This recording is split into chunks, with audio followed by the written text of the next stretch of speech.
Hello guys, আজকের ভিডিওটিতে আমরা জেনে নেব কিভাবে ফটোশপের মাধ্যমে এই ধরনের ছবিকে কিভাবে পেন্সিল স্কেচে পরিণত করা হয়। এই ধরনের পেন্সিল স্কেচ সাধারণত আমাদের স্ক্রিন প্রিন্টিং এর ক্ষেত্রে ব্যবহার হয়ে থাকে। সবার প্রথমে আমরা লেয়ারটিকে আনলক করব। লেয়ারের উপর ডবল ক্লিক করে ওকে করলে লেয়ারটি আনলক হবে। এরপরে ইমেজে গিয়ে মোডটিকে চেঞ্জ করে গ্রেস্কেল করে নেব। এরপরে জাস্ট ড্র্যাগ করে প্লাস আইকনের উপর ছাড়বো যাতে একটি ডুপ্লিকেট লেয়ার ক্রিয়েট হয়, অথবা আপনারা কিবোর্ড থেকে কন্ট্রোল জে প্রেস করে ডুপ্লিকেট লেয়ার নিতে পারেন। তো এরপরে লেয়ার আমরা রাইট জিরোর উপর রাইট ক্লিক করব এবং লেয়ারটিকে আমরা বানিয়ে নিব কনভার্ট টু স্মার্ট অবজেক্টে। এরপরে চলে যাব আমরা ফিল্টার গ্যালারিতে। ফিল্টারে যাওয়ার পরে আমরা চুজ করব ফিল্টার গ্যালারি। ফিল্টার গ্যালারিতে আমরা যাব স্কেচে যাওয়ার পরে আমরা স্ট্যাম্প চুজ করব। তো আপনাদের ছবির মতন করে আপনারা যে কোনো ফিল্টার ইউজ করতে পারেন। বিভিন্ন ছবিতে বিভিন্ন ধরনের ফিল্টার ইউজ হয়। আমার এই ছবিটিতে স্ট্যাম্প টুলটি ভালোভাবে কাজ করেছে, তাই আমরা স্ট্যাম্প নিয়েছি। এরপরে জাস্ট এখানে লাইট এবং ডার্কনেসটাকে প্রয়োজন মতন করে কম বেশি করব,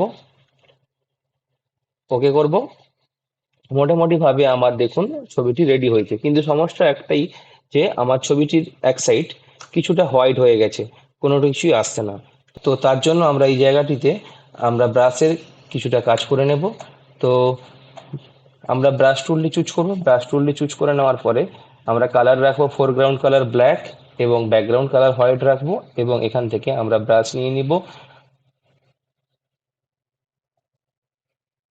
তো এখান থেকে আমরা ব্রাশ নিয়ে নিব ড্রাই মিডিয়া ব্রাশ এর মধ্যে গিয়ে আমরা কায়া আনলিমিটেড পেন্সিল হ্যান্ড ব্রাশটিকে চুজ করব।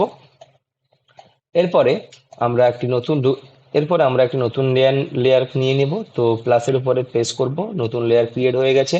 তো এবার এই দুটো লেয়ারের মধ্যে একটি লিঙ্ক আনবার জন্য আমরা কিবোর্ড থেকে অল্ট প্রেস করে লেয়ারটির মধ্যে দুটো লেয়ারের মাঝখানে ক্লিক করব। এরপরে পেন্সিল দিয়ে আমরা এই ছবির উপরে ইউজ করব। এইভাবে আমরা ছবিটির উপরে একটা সুন্দরভাবে জিনিসটিকে এঁকে নেব। তো শাড়িটিকে জাস্ট আপনাদের মতন করে আপনারা ঠিক করে করবেন। আমি জাস্ট পদ্ধতিগুলো আপনাকে দেখিয়ে দিচ্ছি কিভাবে হয়ে থাকে জিনিসগুলো।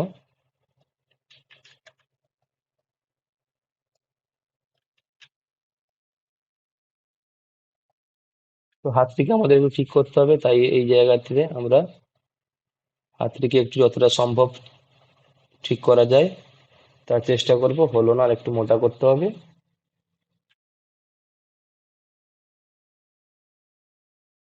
মোটামুটি ভাবে আমরা হাতটিকে করতে পেরেছি।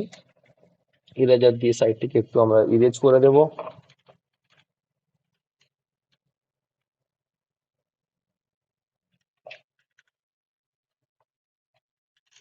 তো গাইস, মোটামুটি ভাবে আমাদের জিনিসটি পেন্সিল স্কেচে পরিণত করা হয়েছে। তো ভিডিওটি কেমন লাগলো? ভিডিওটি যদি ভালো লাগে ভিডিওটিকে লাইক করবেন, চ্যানেলটিকে সাবস্ক্রাইব করবেন।